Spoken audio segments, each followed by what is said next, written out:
നിനക്കെഴുതുമ്പോൾ. രചന ശ്രീമതി സന്ധ്യ. ആഖ്യാനം സിജിമോൾ സജീവൻ. വർഷങ്ങൾക്കിപ്പുറം ഞാൻ നിനക്ക് എഴുതുകയാണ്. അതേ ഹൃദയത്തുടിപ്പോടെ നീ വായിക്കുമെന്ന പ്രതീക്ഷയൊന്നുമില്ല. എങ്കിലും നിനക്കെഴുതുമ്പോൾ മനസ്സിന് എന്തെന്നില്ലാത്തൊരു ലാഘവം. എന്നത്തെയും പോലെ നിന്നെക്കുറിച്ച് ഒരു വാക്ക് കുറിച്ചില്ല. മഴ ചാറിത്തുടങ്ങി. ചന്നം ഭിന്നം കന്നിമഴ. മൺവാസന. ഇവിടെ കൊടും വേനലാണ്. മണ്ണിലെത്തും മുൻപേ മഴത്തുള്ളികളെ വെയിൽ കുടിച്ചു വറ്റിച്ചു കളയുന്നു.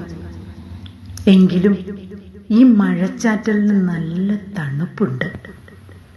വേനലിൽ കരിഞ്ഞു പോയതെന്തോ മണ്ണിൽ കിളിർത്തു പൊന്തുന്നുണ്ട്. എങ്ങു നിന്നോ പാറി വന്ന 2 മഞ്ഞക്കിളികൾ ജാലകത്തിനരികിലുള്ള നെല്ലിമരക്കൊമ്പിൽ ഒച്ച വയ്ക്കുകയും തൂവൽ പൊഴിച്ചു പറന്നു പോവുകയും ചെയ്തു. മഴ മെല്ലെ കനക്കുകയാണ്. മഴ ഒരു പുഴയാകുന്നു.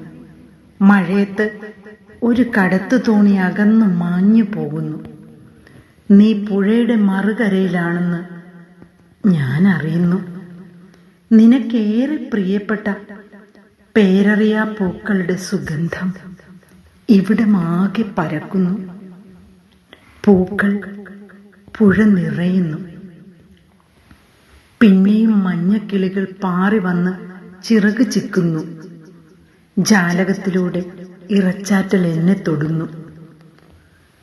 ഞാൻ നനഞ്ഞ മഴത്തുണ്ട് ഒരു വെയിൽ കഷ്ണത്തിൽ പൊതിഞ്ഞ് നിനക്കയക്കുന്നുണ്ട്.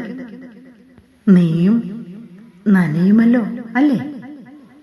മഴ മണക്കുന്ന നിനക്കെന്റെ സ്നേഹം.